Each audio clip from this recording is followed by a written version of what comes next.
Council meeting to order. The work session tonight, we're going to just talk about the ARPA funding. I guess Mark can give us an idea. I think we've gotten, about $3.4 million? Correct. The first allocation. Thank you. The second allocation will come after February. So, I want to turn it over to Bart. We've got Mr. Key here from the Water Authority, who I think has some ideas. Water and sewer infrastructure is a big part of this ARPA funding. So, maybe we can have a conversation on what you all think and what we've got some thoughts too, I'm sure. So, anyway. Well, and actually, those are okay, good. And then Mr. Hiss from the county is here as well.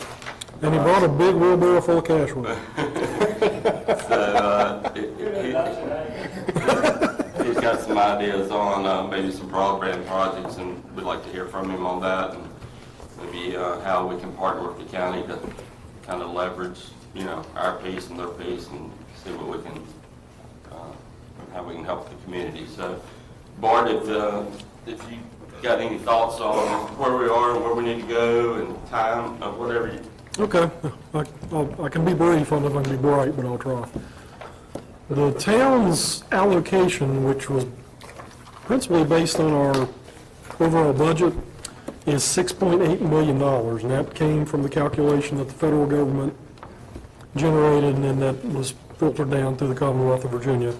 And as Ms. Jamie just mentioned, we've received the first half of that payment already, so we currently have $3.4 million in the bank, so to speak, to begin work on these projects. And I do think there is an expectation that we move expeditiously to accomplish whatever we decide to accomplish. To that point, we had talked internally once before, I think with the Finance Committee, about possible uses, and we had discussed some concerns about water and sewer projects within town. Of course, we don't do that work directly. That's done very capably by our partners with the Bedford Regional Water Authority. So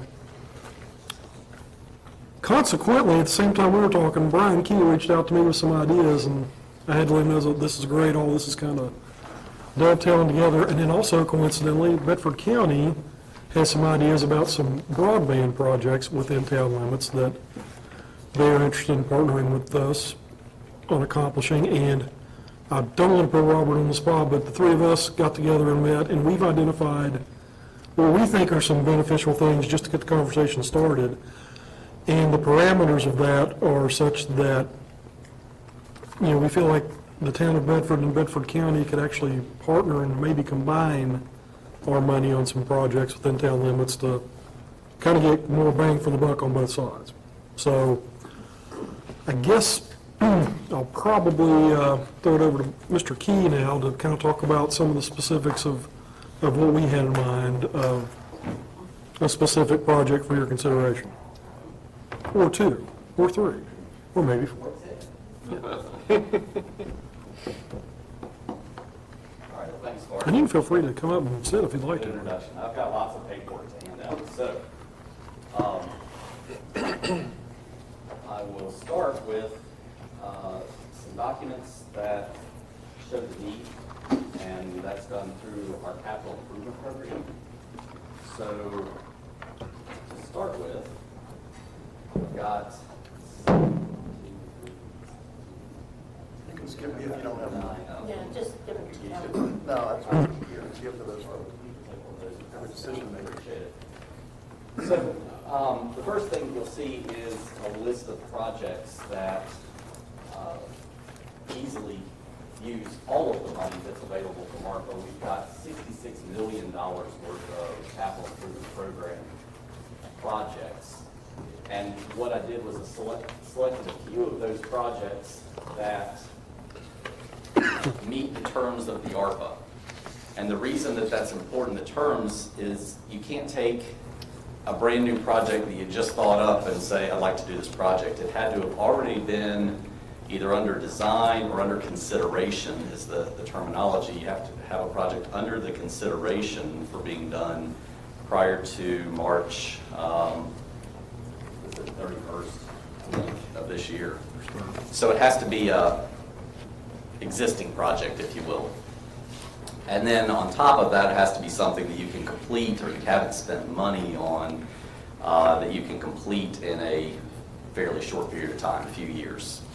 So those projects neatly fit into that category, which is why they were pulled from the capital improvement list. So the next document that I wanted to share is that CIP.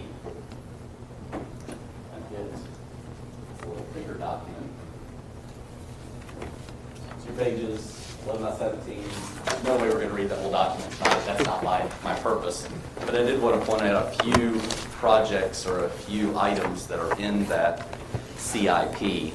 No doubt you've seen capital improvement programs before. This one's not unlike any of the others that localities present and prepare. It simply has what we're anticipating doing in the next few years, and this is before ARPA. So these projects all were identified and approved in a budget last year, so they easily, everything in this list would fit into that ARPA planning process. But what I wanted to point out of this, first of all, the cover page is a great representation of partnerships that we have with the county and the town. The reservoir, of course, is the city's reservoir that transferred to the authority. We continue to run the Turkey Mountain Water Treatment Plant, pulling that water out of the reservoir, so we use that as a primary water source for the town. You'll also see the broadband tower there, so that was a partnership that we had with the county where the broadband tower was built on the site. So nice aerial photo there, or drone shot there on the cover page. But without going through every single page, I did want to sort of dive right into the numbers. And if you go to page 12, the page numbers are in the little blue column to the right of each page. On page 12, actually I jumped a little too far, I'm sorry. Page 9 is the start of that list. There are 3 projects that are on this CIP that are also on that other sheet that I handed out first, a little small 8.5 by 11. And those 3 projects are the Helm Street tank, and of course, on the small sheet that was handed out first, I have the inclusion of the construction funds, where right now we don't have enough money to build that project.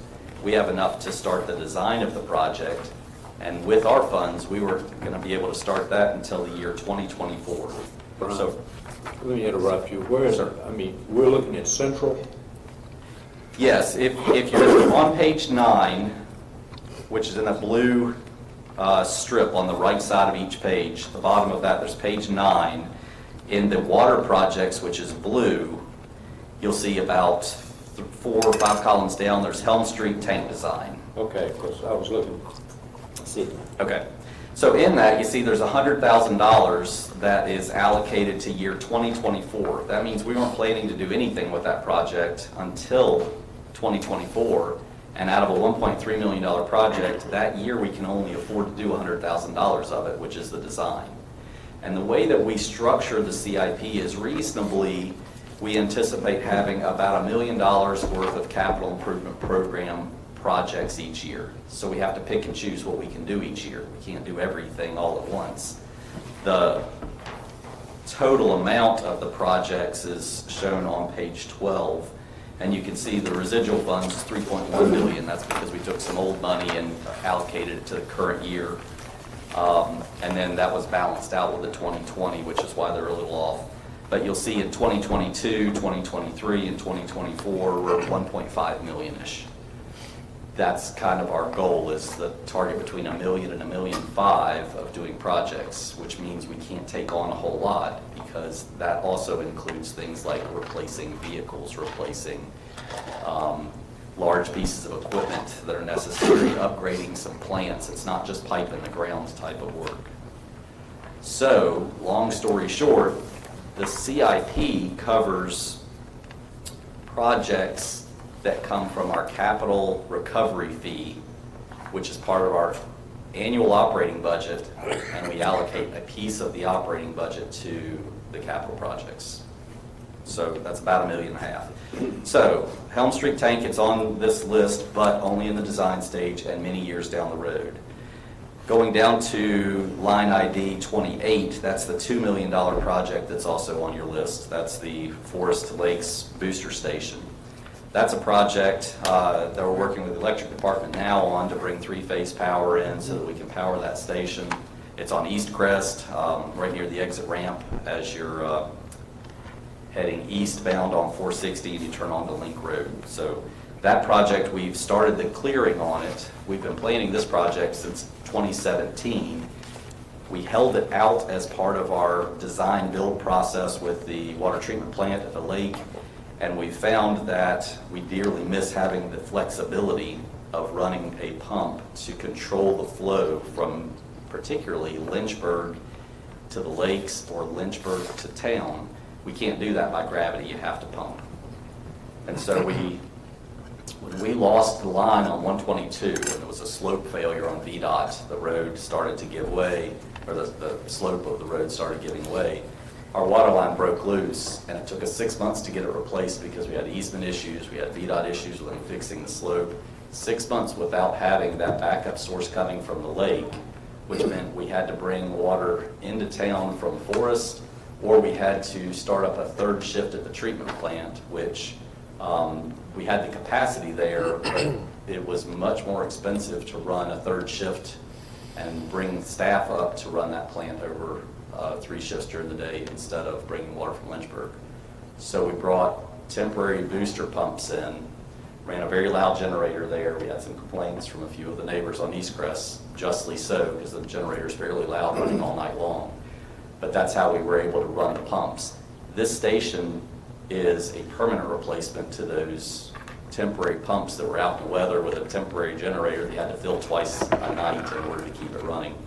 So it's part of our process. We've been planning it for many years. We're just at the brink of construction. If it's perfectly into the ARPA project, it helps the town as much as it helps the county. So it's a great project that would be an opportunity for partnering between the town, the county, and the authority using ARPA funds. So in essence, does that provide a third source of water to the town? Because, I mean, obviously we can get from Smith Mountain Lake to town from that way. Correct. We can get from Turkey Mountain to town.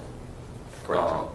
I mean, what's the benefit, I guess, for the town to also have water coming from Lynchburg? Is it cheaper? Is it Yep. better quality? Is it, Great question. All right, so it's both cheaper and better quality as far as hardness goes. Again, the quality of any of our 3 sources is fantastic. It's a very good, very clean water, excellent sources.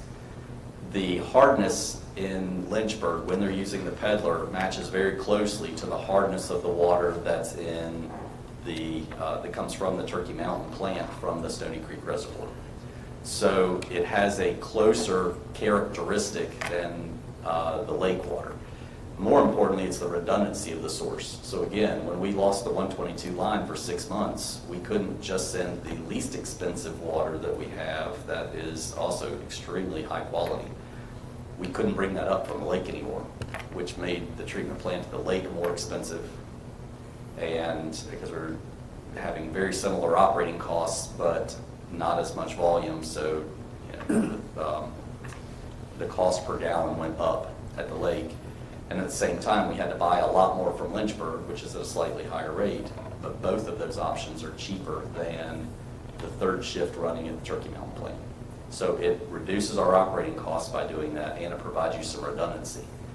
If we had had that line break in the middle of a drought and the Stony Creek Reservoir was low, then we would have been challenged. Again, we were running pumps, temporary pumps, loud generator run pumps, but we were able to meet that need. It's just not in an ideal way. This lets us have the flexibility of also moving water out from the Turkey Mountain plant and push it into the Forest area if we want to. We can't do that at a high volume now. We can do it a little bit, but not a lot. The differential pressure isn't that great, so without getting really technical. It allows us to more fully utilize all 3 sources, so I can take Turkey Mountain, Stony Creek Reservoir water and send it to the lake or to Forest. I can send the lake water at any rate that we need to Forest or town. And I can send the Forest water into town or to the lake. And I don't have that flexibility now. So you say forest water, it's either better or cheaper, right? Well, it depends on their operating parameters. Right now, they're running partial James River because the dry conditions have led the peddler to drop to a level that they're not able to 100% use the peddler. Most of the time, they are able to use the peddler, which has the source quality that's more closely matching up with the Stony Creek Reservoir. Yeah, great question. So are we right now back at Smith Mountain Lake and Turkey Mountain, You are 50/50? correct. Again, it depends on the hour, depends on the day, but more or less, we blend it. Yes, it's about half and half. As far as the break, I mean, that's kind of an outlier. I know it could happen again, but it's Sure. a new pipe, and we really didn't see that coming. Sure. But even when the pipe's not there, even when the break's not there, when the pipe is operating in a regular way, if we have to send a lot of water into the forest, we can't also send a lot of water into town. We can trickle a little bit into town, and we can send a lot to forest, or we can send a lot to town and a little bit to forest. So we're trying to blend the sources for the optimum expense, the best cost that we can. We have to fluctuate that flow, and right now our hands are tied to where we can only push through what goes by gravity, which is, it's restrictive. This project provides a lot more flexibility. So you can tune the water to get the best rate, which of course keeps our operating costs down, which keeps our users' rates down, our customer rates down. We want to operate in a way that's the most economically feasible. When you all put that water line in, Brian, did you know that this was going to be a potential capital investment later on? We did, absolutely. It was designed with the original project. But when we asked for the price for it, the price that they did, this again, design build, it's kind of a fast-paced process. When they were a good chunk of the way through the design of the plant, they came back with the cost for the station. And the design was included in the contract, so they had to do that. But their price was a little high. And so we said, we can probably do without that right now. We wanted to make sure we met the budget. We wanted to make sure that we were good stewards of our customers' money. So we held off on doing that project at that time. Because we knew we could add it back later. So it was definitely conceived back in 2015, and it was designed in 2016. It just wasn't built in 17 at the same time the rest of the plant was. So it's really the last phase of that project, and it's been included for many, many years. And that $2 million cost is the total project cost, that's not what you're looking from the town? It's the whole cost. Okay. We're also doing that in design build, which again, what happened is they came back with a price that was $2.5 million, and we said, no, we have $2 million to spend. So we've been doing value engineering on the project to bring it down to where it would be $2 million. The roof was 16 feet, and we dropped that down to 12. That saved us $50,000. We changed a little bit on the electrical. That saved us a little bit of money. We changed the fence height. We changed a lot of little things that I wouldn't even think would be a major expense, but with design build, they can go to the market and find out how they can save money. They added a floor trench instead of putting everything under concrete that saved us a little bit of money. So we were able to actually we designed to the $2 million to bring the cost down from about 2.5 when they started. So it's the whole cost except for the design, because we paid for that back in 2017.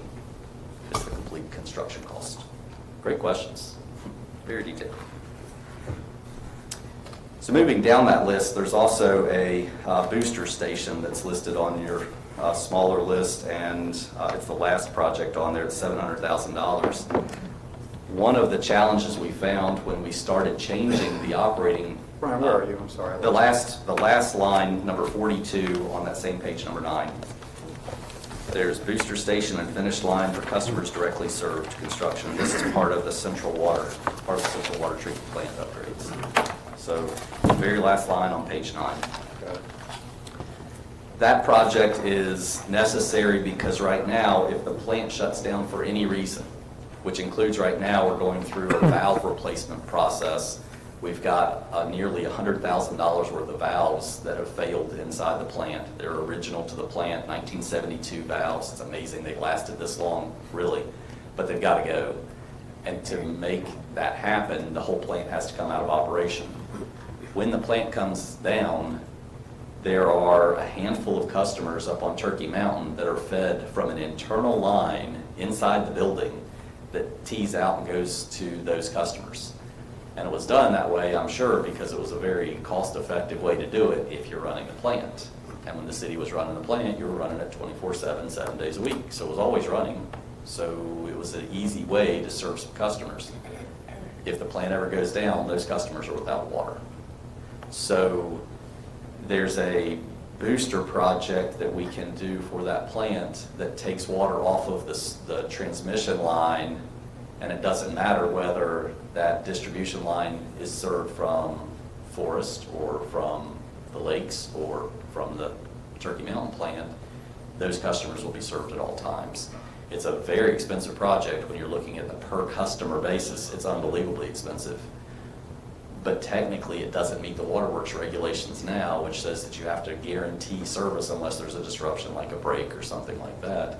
It doesn't meet the needs that are dictated to us from the waterworks regulations. So this would give us a better way to serve everyone. And right now, there's a moratorium on new connections on Turkey Mountain because we know that I think it's 8 or maybe 9 that are connected in this way right now. We know that we don't want to add to the problem and have 10 or 12 or 50 people connected. So there's a number of lots there that they've asked. They either have homes on them already or they're vacant lots that would like to connect to the water source and they can't right now. This would open that up to where that expansion could take place on the mountain. So that's one of the other projects that we've outlined. Again, the reason that fits nicely is that's already under design. It was, we began that design last year, and we just haven't gotten to the stage yet to where we can fund the construction. Again, you can see that we're anticipating doing that next year. We couldn't swing it this year. The next project, or 4 on your overall list, the other one that I wanted to point out, if you flip all the way to page 26, there's a map of the town. And that map shows the replacement projects. Now, the replacement projects are funded a little bit differently at the authority. Instead of putting money into a CIP when it's available, the board recognized the need to constantly be fixing up and replacing projects in town. So they have a set-aside fund that every month we put a designated amount of money into an account for water line replacements and sewer line replacements. And then as that account builds, we store up enough money each month that over a period of 3, 4, 6 months, we can then fund a project. And that's how we built the Avenel water and sewer replacement, is from those set-aside funds. They're not part of our CIP. We use a crew, an internal crew, to do those projects, and we use the funds that are set-asides to do the projects, and the concept behind that is we're constantly chipping away at getting the lines replaced. And instead of, if the economy turned and we weren't getting new connections in, the CIP then can be scaled back. The set-asides don't get scaled back. We continue to fund those. We continue to do that work. Part of the rationale behind that is we have a crew that's hired, a 4-person crew with all of the necessary equipment, and we want to keep them busy, and there's plenty of work to do to keep them busy. So those projects are funded separately. I bring that up because they're listed in the capital program, so they're identified, but there's no money in the capital program to do those projects. So I wanted to share with you how those costs get calculated, and I've got another sheet for that. I have a question. So new connections, does it funds these kind of projects? The new connections fund the capital improvement program projects. That's correct. That's correct. Many years ago, the Public Service Authority used to take the new connections and funnel those to the operating budget, and the capital improvement projects program was almost non-existent. If we had a really good year and we had excess revenue, we might have $200,000 to put into projects. Not a lot. And that was also to buy a new truck. So we had a lot of rundown vehicles that were barely making it. If we had a good year, we'd say, all right, we can buy 1 truck this year. We're doing great. But it wasn't sustainable. We were doing lots of new projects for or even being able to say in a couple of years we can do a new project. It wasn't a sustainable way to operate. And the Public Service Authority, the Board of Directors saw that and said, we've got to change that practice. And so I think it was 2009 that they started using those funds from new connections, taking those and separating them out as a different GL account and designating that money to go towards the CIP. And the beauty of that is, again, if the economy turns, then you can turn the tap off on these capital projects and say, well, wait, stop, we're just going to not be able to build it. And we did that with COVID.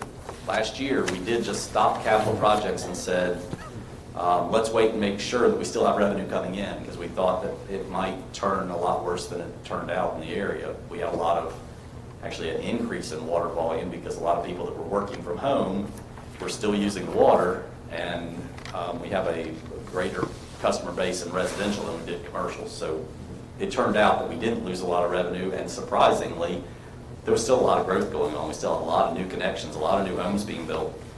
So we then opened it up, and that's why you saw a very small capital last year, the small dollar amount, and then ramped back up again this year because we just set that money aside and said, let's hold off and wait and see. And when we realized it wasn't going to turn, we opened the tap back up again. So I say that because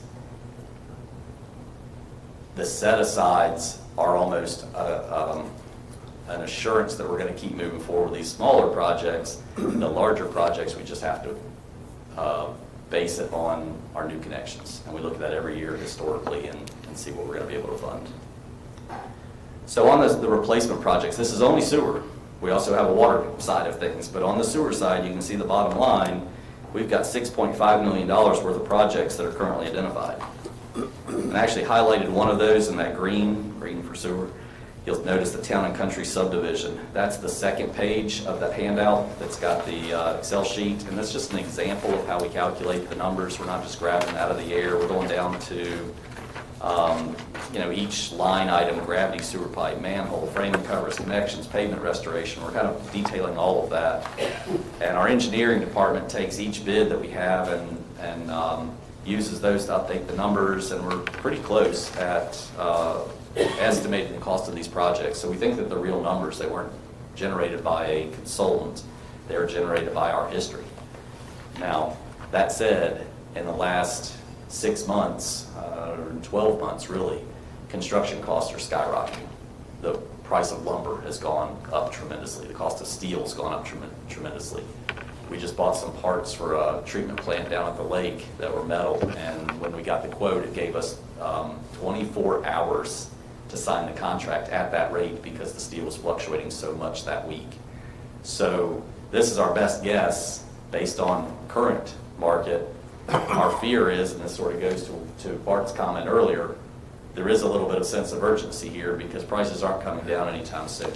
You listen to podcast after podcast about the state of our nation and about the building and the need for more new homes, and there's a whole variety of reasons that we're still booming with new construction and our capital recovery fees are strong.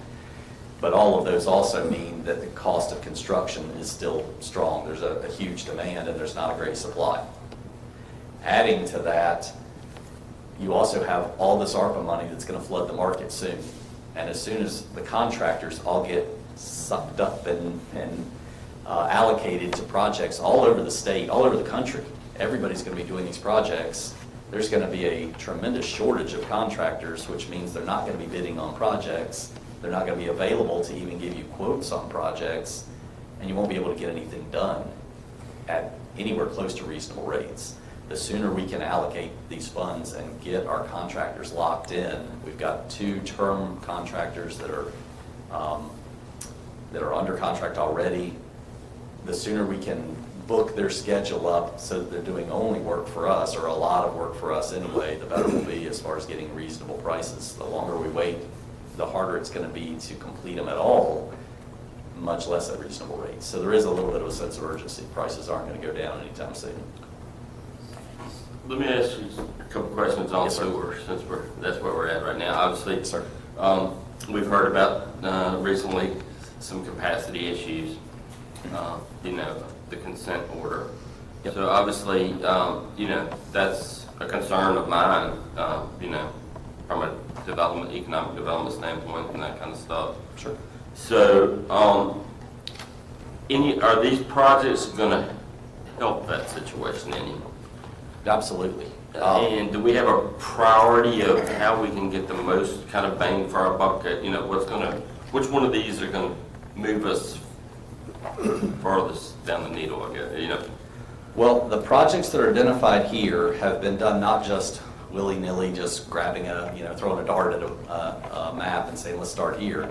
These are all projects where we've had problems with backups, where we've had problems with overflows, where we've had problems with quality of service for the customers. The water lines particularly, we mobilized yesterday to start the work on Poplar Street. There are... So would you say these are in your order of priority, Brian? They're not. They're not? No, they're the list of all the projects that are shown on that map, but they're only the ones that we've identified, and most of them are about quality of service more so than new growth, new capacity. The challenge that you have with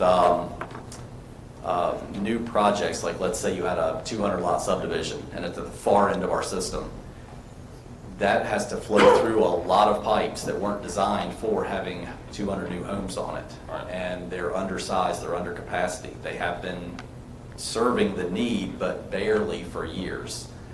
That entire trunk line that goes down to Pump Station 1 on Nichols Road, which covers all the way up through Town and Country, there's a big chunk of the town that flows to Nichols Road. And most of that line is under capacity. Those aren't even on this list. So that's not the Town and Country that will come? That's replacing the existing lines in Town and Country. And if you want to say, where's our number one concern for customer complaints, Town and Country's it. We have backups there on a regular basis. The lines are terrible from a material standpoint. They have root intrusion that we keep spraying and the roots keep coming back. There are joints in the lines that are sealing. The top crown of several of the pipes is failing. The whole system's a mess. The entire Town and Country needs to be replaced. You can't go in, it's not just a repair project, because if you repair one thing, you're bumping into a repair sleeve from the last one that you did, and the system absolutely has to be replaced. We've got lots of camera footage driving through that pipe, and it's bad.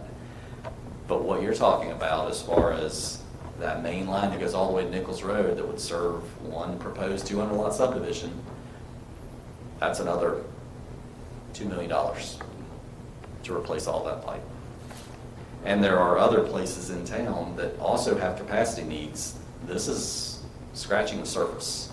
And I bring that up because it's $6 million to scratching the surface. But we haven't even identified all the projects that are needed. We've only identified the ones that are high priority because we've gone out so many times and done repairs, so many times and cleared backups, so many times to do camera work that we know these are urgent. Right. You know, again, going back to Poplar, we're there now. We're doing the work now. We moved there after Avenel. How much is the water line list? The total on the water line? We haven't developed the water line to the detail. We've started, but I didn't have it to a point that I could bring that tonight. I wanted to show you there's a need on sewer alone, $6 million on just sewer, and that's a scratch on the projects. The water list is probably just as great. Sewer backups are worse than broken water lines. They can't get expensive for you all. They are expensive for us. They're very dirty for the customers. It's a mess when you have one. And sewer is always more expensive to operate and maintain because it's challenging. It's dirty, it's messy. The pipes are gravity instead of smaller pipes for pressurized water lines. Again, take Poplar. There's a 1-inch line, galvanized, that's serving 6 to 8 customers there. That 1-inch line is so old and galvanized that it's tuberculated down to where it's about the size of a straw. You can't have 3 people on that street taking a shower at the same time right now. I don't know how they do it. I mean, it's terrible. And so that's why we realize it's in such a bad state that we have to replace it. And we'll go back and replace it with a nice 3-inch water line. That'll be a plastic line, not galvanized. It'll have lots of capacity, and they're going to have showers all at the same time if they want to, and they just can't do that now. So I want to make an editorial comment. Thank you for printing this, because I looked at y'all's stuff last night, and I thought it was too much to print. It's a lot. But my curiosity was the sewer line in Town and Country. And Yes. I'm thinking for obvious reasons, so something we may be addressing later tonight. Mhm. But I did not realize Pump Station 1 takes about a third of the town. It does. And I noticed there was some stuff from 18 inch down to 8 inch, 6 inch back to 18. It was built as the town developed, or city developed, and each time that it extended, it was thought, this is our last extension, so we can downsize the pipe because we'll have fewer customers. And so as you're getting further out of town, you'll see that's a common thing. You'll go from a large pipe in the core, the central part of town, to a little smaller pipe as you get further out, and a little smaller pipe as you get further out, because you have fewer customers. And at the time, I'm fairly certain the thought was, we're nearly at the edge of our town, so there's our city. There's no need to have a huge pipe to take care of something that's outside of the city limits. Well, then the city grew a little bit, and the town limits grew a little bit, and they took on a little different area, and they said, wait a minute, maybe we should build a little bigger pipe. And so you connected to a 6 with a 10, and then at the end of that 10, you might have had a little bit of a 12, and it went a little further. The crossing under 460 is one of the most expensive aspects of that large project to get capacity up around where Town and Country is, because it's a small crossing and it's not in good shape under 460. Well, let me ask you, if that was to happen, would it require an additional pump or lift station? Or do we have enough gravity for it to flow? Your gravity's fine. It's the pipe size that's a problem. It's not a grade issue. It flows by gravity just fine. It just needs to have larger pipes. If we can possibly avoid another pump, we want to go away from pumps, not adding them. You mentioned a third of the town flows to Nichols Road, pump station number 1. Well, 100% of that flow then goes into Whitfield Drive, pump station number 2, plus some more gravity flow like the hospital and everything that's along Whitfield. So pump station 2 takes on, I don't know, 2/5 of the town, maybe. And then 3 is out on Orange Street. It's a large station also that carries the balance. Those 3 stations carry 90% of the flow in town. So there's a big problem. And those you'll see again in our capital list. We've got major improvements that are needed at all 3 of those big stations. We've got pumps that we've staggered, like this year we're buying a new pump for pump station 1, pump station 2, and pump station 3. But there are 3 pumps in most of those stations, which means we can't afford to do them all. So next year we'll do another new pump in 1, 2, and 3 to make sure that the reliability's there. Get off topic, I thought y'all had replaced that, because I live right there. And I can remember the stuff backing up in the bottoms. I Yep. thought y'all had fixed that with your pumps. We made repairs to the pumps, but they're not brand new ones. We fixed them. And we did replace everything at pump station 6, which is the one that serves the Peaks of Otter. Fairly low flow station, but those were in the worst shape of all the stations, so we had to go out, it was last year. We went Which through. feeds into 1. It does, correct. Yep, it pushes it up over the hill on 43 and then it goes down by gravity. All of that Route 43 line, except for the part that we replaced 4 years ago, 5 years ago through the Quarles property, most of that 43 line's not in great shape. That's on our list of projects. So there's a ton of work to do. If the federal government had given you $50 million in ARPA funds, we'd be happy to use a very large majority of that and still wouldn't be done with the projects here. There's no question that we could use all 6 million, 5 million, as much as you can possibly allocate. There is a lot of work to be done, and we've got really good cost estimates and a really good handle on what needs to be done, and they're identified in an existing program, which makes them eligible for ARPA. Brian, I know it's hard to say what's the most important, but I mean, it sounds to me like sewage, Town and Country, I mean, that's right up there at the top.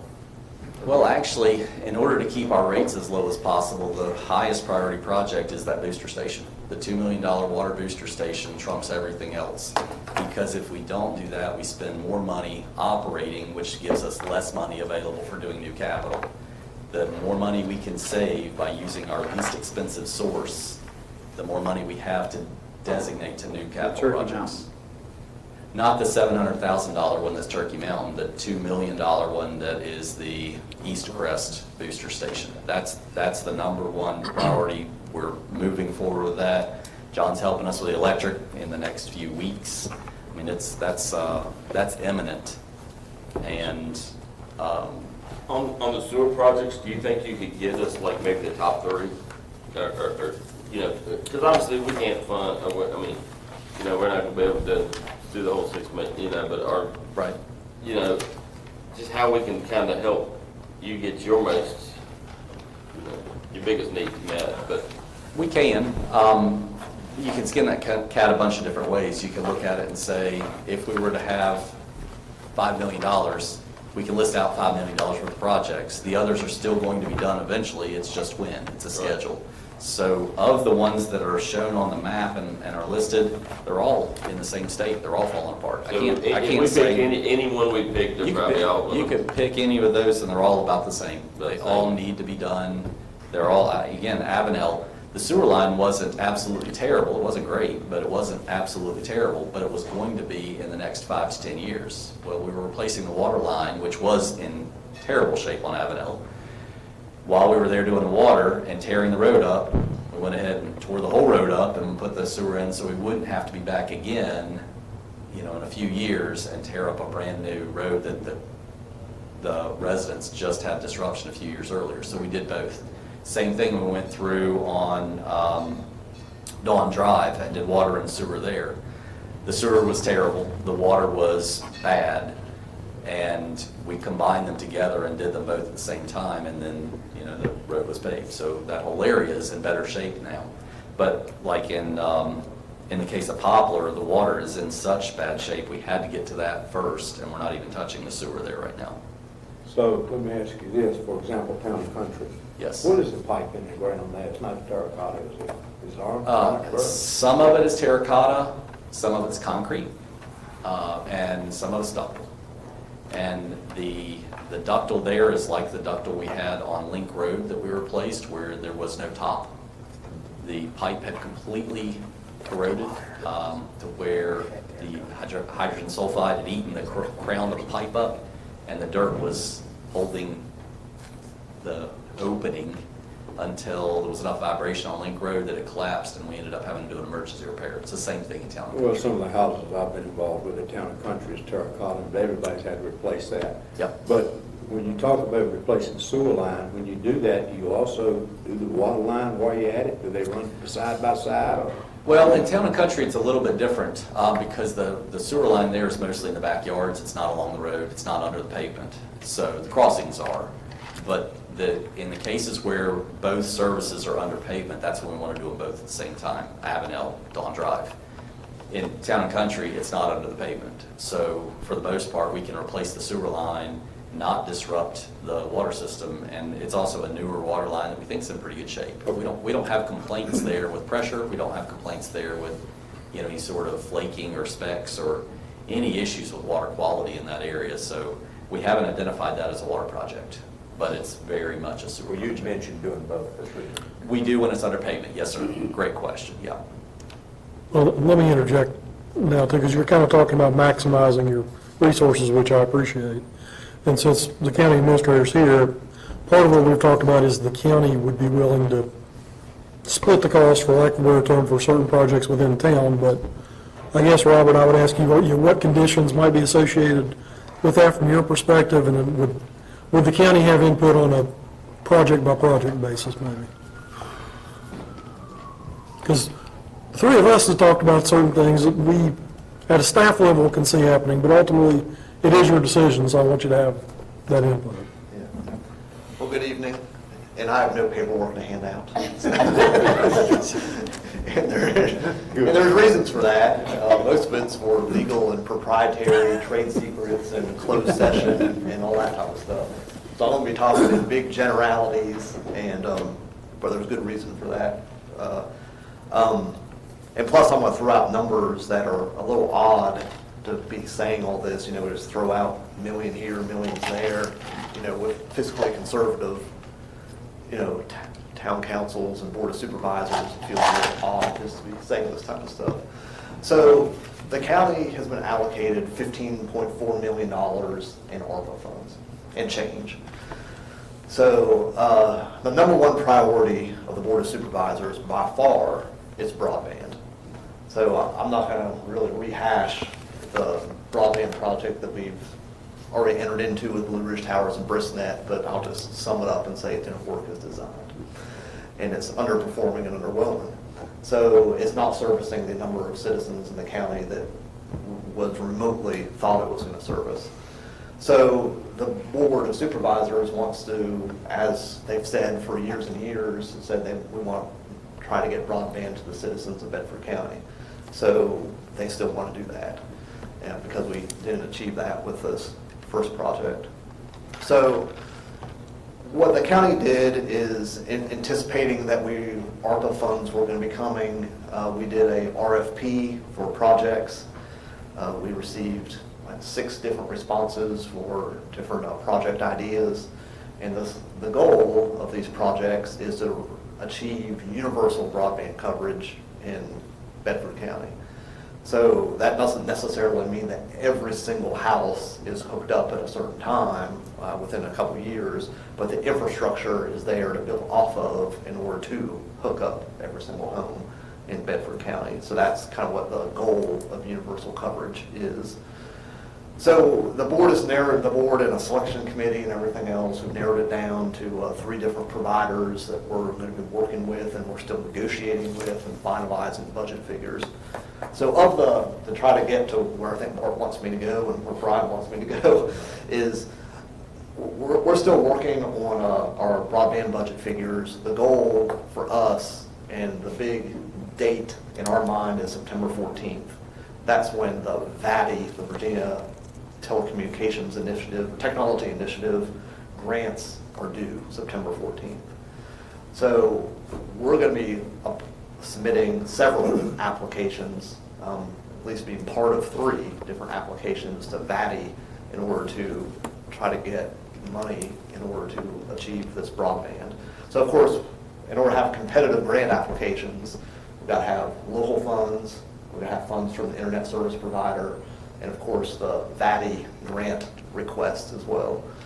So between all of our projects that we're looking at, and again, we're still finalizing the figures, it could be somewhere between 13 million and potentially up to $14.8 million of the county's ARPA money. It could be tied up in broadband projects. Ideally, it would be for tonight's purposes and discussions with water and sewer, ideally we'll be able to contribute closer to the $13 million figure, and that would give us being the county board of supervisors, $2.25 million. Perhaps we can find some more in order to get into some water and sewer projects. So the town is a few weeks ahead of us in this discussion. We haven't had this work session with the Board of Supervisors yet.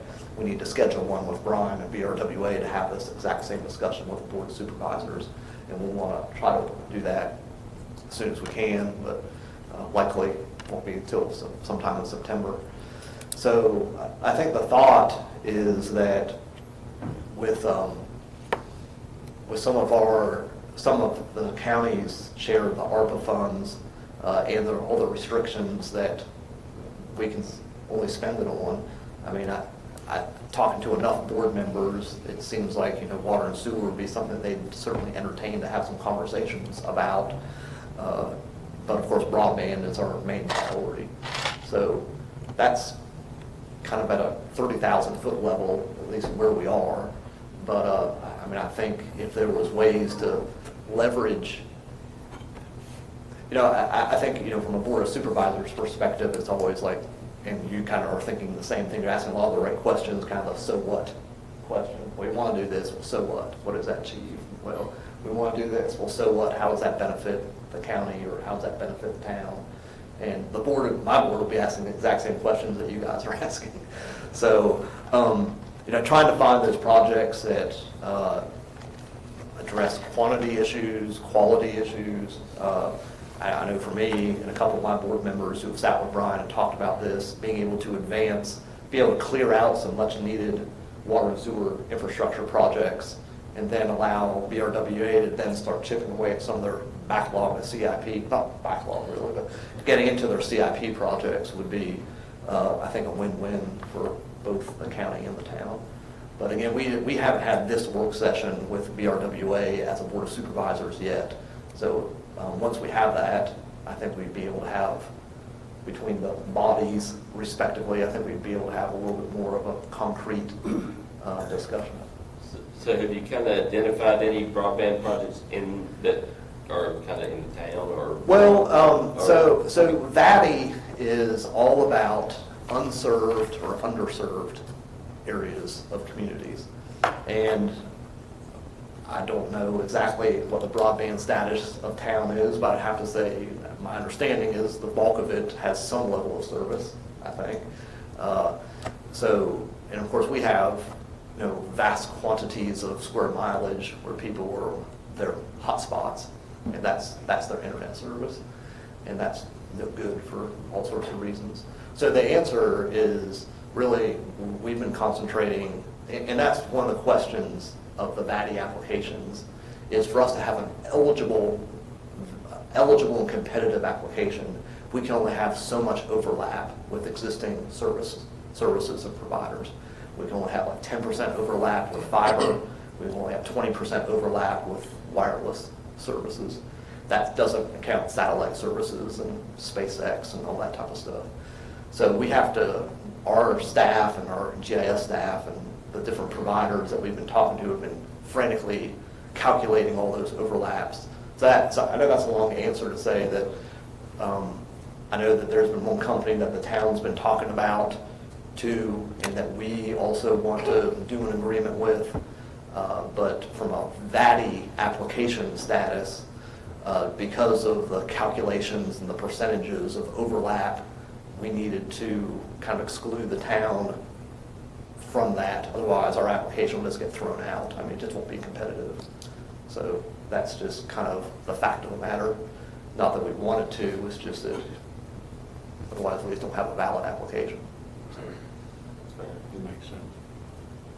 So you got 15.4 million, and how much is this broadband? It could be for the county's match. I mean, when it's all said and done, we're going to be submitting a total grant package of like $50 million. So, but for our portion, it's going to be likely to end up being between as low as 13. It could be as high as like 14.8. We're still working on it. I know that's a big swing. It sounds ridiculous to have that swing, but we're still working with the different ISPs in order to fine-tune the budgets and deciding who's going to be paying for what and what makes best sense for have a successful grant application. What is the status of your, I only go by what I've read in the paper, there was litigation going on with the company that you guys had contracted with previously, and Yeah. it sounds like it's gone south. It has. It's still in litigation, at least for that one tower location. So you had put a lot of resources into that. Yeah, I mean, it's all said with grant money and with county funds, it was nearly a $4 million project.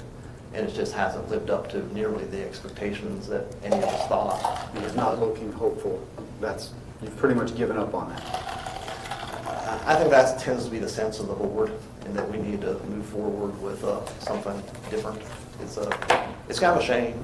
I mean, it really is, but that's. Let me ask any of you all, Mike, Bart, I don't know. So we've got this pool of money, the county's got this pool of money. The water authority is a different entity. From procurement standpoint, is it, who's doing the contracting? Who's doing, who's going to manage the money, and how do we, is it all with contracts? Is it all with agreements? And Mike, My understanding is at least the agreement as between us and the water authority would be basically a very straightforward conditional grant. You would be, unless you're thinking something very different from what I think you're thinking, you would be doing you would do the bidding, you would do the project management, you would hire the AE that was doing the design and the oversight. Our role would be, we would have some type of a contract with you, but that contract would in pretty general terms, say which CIP project it is and how much money it is? Is that pretty, there might be more specificity there, but we're not talking a 90-page construction contract with you. We're talking a That's correct. 10-page MOU. An agreement, that's right. Yeah. And the format of that could be as loose as saying to complete projects that are sewer projects or water and sewer projects in town, not to exceed X amount of money, and not get as specific as saying the project. Again, we can easily show you 20, 30, $40 million worth of water and sewer replacement projects in town, including the line that would allow for growth out in the area near town and country.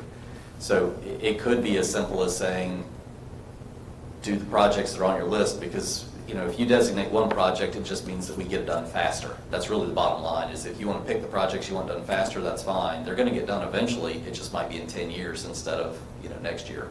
So what you're doing is expediting that project. You're narrowing down, and again, if you want to tell us which ones to do, absolutely pick the projects. It really doesn't matter to us. They're going to get done eventually, but they're not going to be done anytime soon, because again, if you take $1 million, about $500,000 worth of set-asides and spend all of that only in the town, and you're looking at $6 million worth of sewer-only projects, it's going to take us a lot of years just to do the sewer, and that's not touching the water. So we're scratching the surface each year. We're making progress. We're plugging away at it. We're getting it done. What the ARPA money would do, if you were to designate that to us, is speed up and let us get a lot of it done sooner and help to provide a better level of service, like Poplar Street, where the poor folks are not able to all take showers at the same time. Does that ARPA money have to be spent within a certain amount of time? It like does. the other money? It does. That's on the top of that first sheet that I handed you. The schedule's on there. Okay. I think that's to all be gone by 2026, I think. Yeah. Yeah, it needs to be My under sheet. contract by 24 and Right. spent by 26. Right. Is there any, so obviously some of these projects are outside of the town. Is there any restrictions in the ARPA funding that says it's got to be spent just in your your locality, or can it be?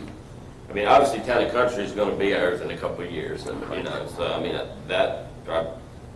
I didn't know if there was any kind of restrictions or. I'm not aware of any. I think that probably it's not something that occurred to the Treasury to write about, because it was kind of assumed that you were going to do something that was going to benefit you. The other issue being, of course, that if it's going to be obligated by 24 and spent by 26, our next scheduled annexation's in 23. So by the time you do the work, it could very well be that it already that's is what- in the town. Right, exactly. So, okay. We are a member of the Virginia Water and Wastewater Authorities Association. There's a number of council that represent that group, and their presentations have never said anything about it going outside. In fact, to the point that, like, Western Virginia Water Authority serves a number of different localities, and there's some that are on the border of those, and the projects that they've looked at could cross the lines, and it doesn't really matter. So I'm fairly confident to say it doesn't have to, but again, you're going to be annexing most likely soon anyway. It's all part of the same system. It's all part of the same system. It was served previously by the city as a adjacent to town service area. As far as the broadband, I had a quick question. How would the town be benefiting from the broadband investment? And we are county residents. Well, I'm not sure if it does necessarily with this next round. I mean, again, the focus is focusing on areas that either are unserved or underserved with broadband. It's just, we do hear a lot, and it's true, we're county residents and sometimes not treated as such. So as far as how we would benefit our constituents. Yeah, I mean, my 2.5 years here, I just haven't heard, not that I'm volunteering to get these phone calls, but I've never received a phone call from a town resident complaining about lack of internet service. Now, we do get multiple phone calls every day into our office from county residents receiving that. So it's all about who's served and underserved, and again, just the grant strategy of making sure that we're not overbuilding areas that already have service. Because if we do that, we may as well just not even submit. And I'll jump in here too. We may have some, what I'd call last mile projects within town that our cable partner Chantel could help us with, possibly with some of this funding? Again, I'm just spitballing, so you had Robert's point, I mean, we certainly don't want to jeopardize their eligibility for this grant, which would be beneficial to everybody. And I guess that's kind of what you're saying. I don't know. If our last mile, and I'm just using that term, areas within town would be eligible for VATI, you'll include them, I'm sure. But the IT folks just have to figure that out. And very likely, that's not the case. Yeah. Yeah, we've got decent internet, you don't want to. We have some gaps we're aware of that we can talk about also. So. And we'll, I mean, outside of, just to clarify one more, I mean, outside of the VATI grant application, and that's why I gave you that swing of 13 to like 14.8, there are some chances that we may still want to do some of those last mile connections and just pay for them. Just say, you know what, we're not going to worry about VATI, we're not going to worry about overlap calculations. This is just an important neighborhood for whatever reason, and we're just gonna do a cost share with an ISP and 50-50 cost share and do it.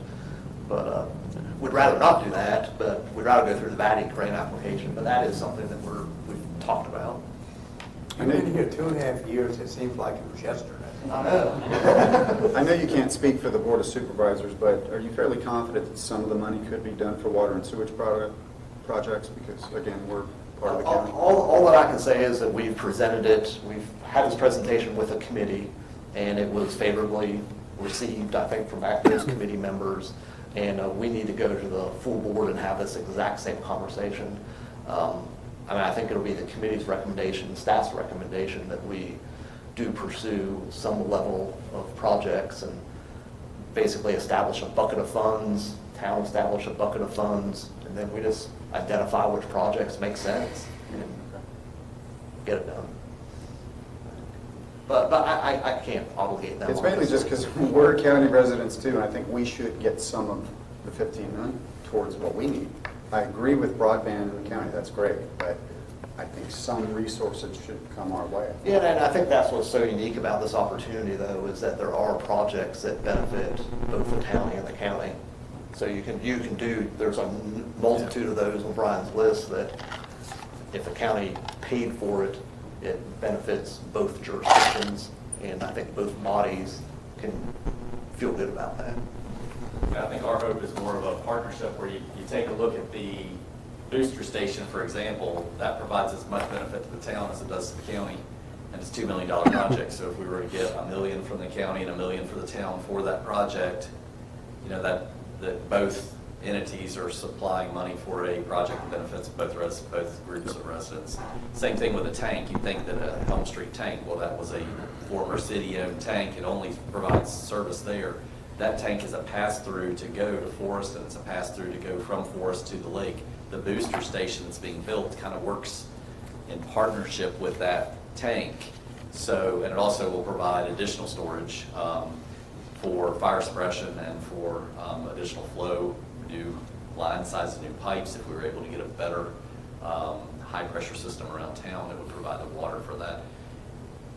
It equally benefits the county and the town, and that's 1.3 million. So if we could split that one also and get some funding from each entity, it is a very good partnership.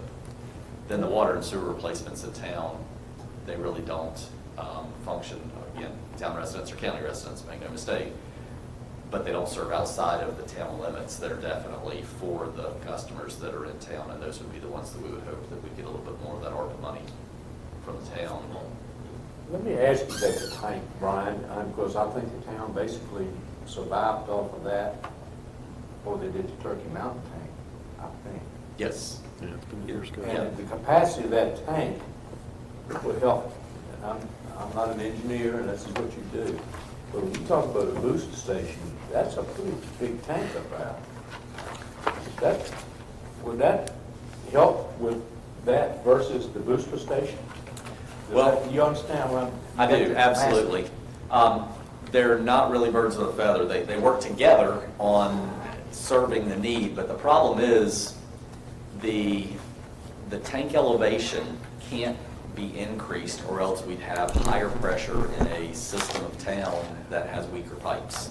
If we boosted up the pressure and all of a sudden had a greater pressure for, say, the Harmony area, where it's a good pressure, but it's not enough to build a 6-story hotel there. If we were to build a tank tall enough to serve that, we would then be having extremely high pressure on College Street, which already has some issues with leaking pipes. The pipes already are at their limit of pressure. We can't increase the pressure in the town. What we can do is have a bigger volume, have a larger tank with the same overflow. That gives us more storage, but you have to run the pumps in order to utilize it to get it anywhere else. The challenge hydraulically, I'm trying to make this really simple, really quick. Yeah, at the lake, I've got a pressure that's 1224 elevation of the tank there. Town is 1200, so I have 24 feet of head that it can flow by gravity down to. Then in Forest, the top elevation is 1075. So to go from 1200 to 1075 is super easy. It flows, it screams downhill going that direction. If I want to go from 1075 to 1200 from the Forest to town, it won't flow. It won't get there. If we were to turn off the town plant, turn off the lake plant, you'd have not a drop of water in town coming from Forest without the booster station. Which is why we had to run the temporary pumps with a generator in order to get the water in from Lynchburg, so we didn't have to run that third shift to Turkey Mountain at night. So Elm Street, you would replace a tank, not repair it. One of the tanks, there are 2 tanks there. There's a square tank that's 1 million gallons, and there's a round tank that's 1.5 million. We started a rehabilitation project to fix up the round tank because it was bigger. We wanted that one done. Structural engineers came in and said, this tank's falling apart, you can't fix it. It's got to be just throw it away, it's gone. You'd spend more money repairing it than you would building a new one. The square tank, on the other hand, was in pretty good shape.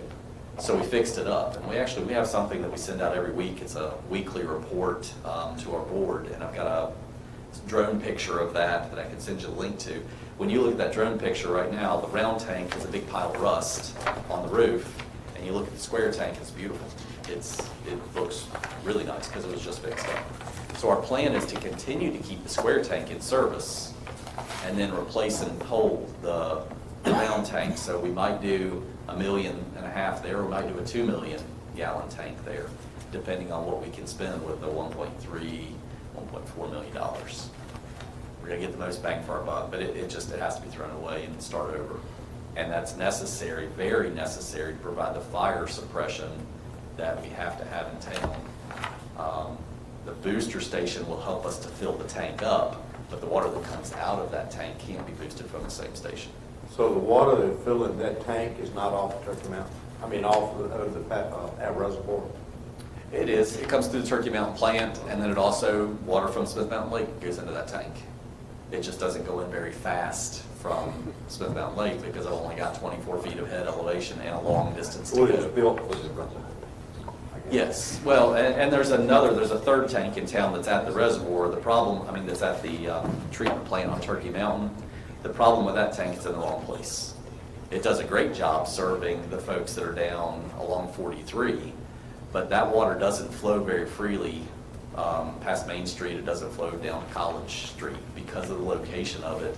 It's just in the wrong place.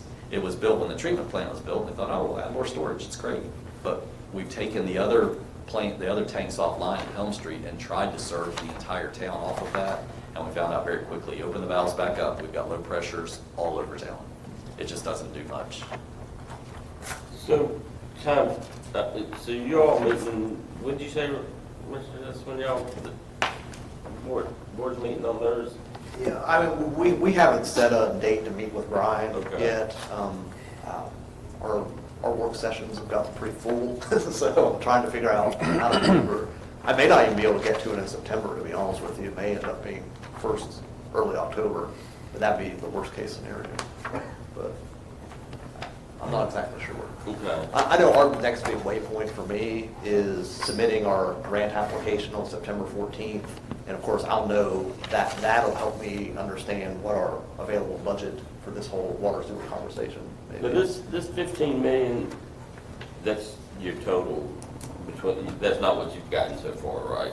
That's your total? Yeah, that's the total. Okay, Yeah, all right, yeah, okay. yeah. That's just. Where our total is the 6. you know what I mean? Exactly. Yeah, All right. I just assume we'll get the other half. Well, I was hoping you were gonna get another 15. The longer we're at it, the may as well. Please get another 15 and he can be doing a great project. Well, and we're very much hoping that this infrastructure bill will be another pot of money, and it's meant for roads and water and sewer. And it really narrowed it down there, where it's not. Print your own money if somebody will It's take not. it. There are four things you can use the money for.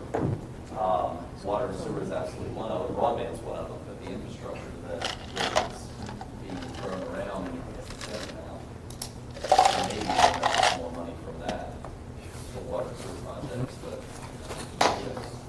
Brian, one last question I had, and this was a project we discussed previously, and, you know, obviously we talked to you all about the water line down to our old landfill, the Belltown area a little bit, you know, where we had some issues. Would there be any way that we could throw that project in just to kind of, I know that monitoring is doing pretty good right now, but just from a long-term standpoint, that would just take potentially any liability ever off of us, maybe by going ahead and putting that water line in and serving those people that were having some issues several years ago. You know, I know that, I don't know if, I mean, that's probably not a very big project, but that's something. It was a few $100,000, I think, the last time that we looked at it, and don't quote me on that number. Yeah, it was a couple It's a little $100,000. rusty, but I think it was a couple $100,000, and it would fit. I guess it's one that was identified earlier. It's not on any of our capital improvement plans right now, so I think it would be a stretch maybe for ARPA funds. But again, if we were to get funds for some of the identified projects, then that would relieve some of the funds that we were eventually going to have to allocate to those, and we might be able to add it to our CIP in the future. So even though it might not directly fit into ARPA, if you ease our capital improvement by having ARPA funds go into it, then we can take the money that we're going to put in our capital improvement and go in that direction. And so that's why I say it really doesn't matter what project you designate. If you want to pick one, great. If you want to say spend $5 million, make it all water and sewer projects in the town limits or the soon-to-be town limits, we can approach that any way you want to. It's going to alleviate the projects having to go through our normal process, which is one, going to be, you know, cost and time. It's when we would get to them eventually with our own crews instead of paying a contractor to come in and do them using ARPA funding. We wouldn't do any of the ARPA projects using our own crews. We do it all by subcontracting. Anybody else got any questions for Mr. Key, Mr. Hess? No? Thank you, guys. Oh, we appreciate your time it. tonight. Thank you. We'll try, I mean, if you can, well, how do y'all wanna, well, I guess we'll talk some more. We'll discuss more, but obviously, we know time is of the essence, and, but, you know, maybe, what's our first meeting in September? September 14th, I'll let you know. Is that our first meeting in September? Yep. Wow. Okay. But, yeah, we won't let this linger. All right? If you have more questions for Let me- us, which- Bart knows how to reach me. But you probably don't need us for that, so. Whatever, I'm happy to. If you do, let me know. Okay, cool. I think. What do you want to discuss now or after the full meeting? Or- What's that? We just heard this, maybe we should think about it. Feel free to take some time to digest it. I was just kind of talking, if the county needs our participation in their VADI grant, they're going to need that prior to the 14th. Right. No, I've just asked Robert to let me know that we can have a called meeting to consider that portion of the bigger plot. But I don't know that we need to, so, Okay. I mean, unless Brian and Robert object, I think we could continue the discussion into September. I like the idea of getting a contractor or contractors soon, because I agree that they're going to be taken out. Good point. Yeah. Yeah. I mean, they are. They're Well, on let's- us now. Yeah, I mean, maybe we have a call meeting that first You weekend, could. that first week of September, and just kind of. September 4th, and 3rd, Labor Day. 14th is next regular one. When we meet Monday night. 14th. You get the 14th and 28th are our Fourth. regular dates. 11th is the second. All right, yeah, let's kind of do that. Because we're taking a quick break and we'll get ready. All right, so, if there's anything else on ARPA funding, anybody else got any comments, questions? Yeah, I definitely think that these sewer projects and taking care of our water needs to be a top priority. Because a few years ago when I was out door knocking, running for town council, somebody was showing me some of the problems they had, there's black water coming in through the pipes and faucets look really nasty. So that's why I think we need to prioritize fixing our water system. All right, with that, we'll close the Adjourn to close that. work session.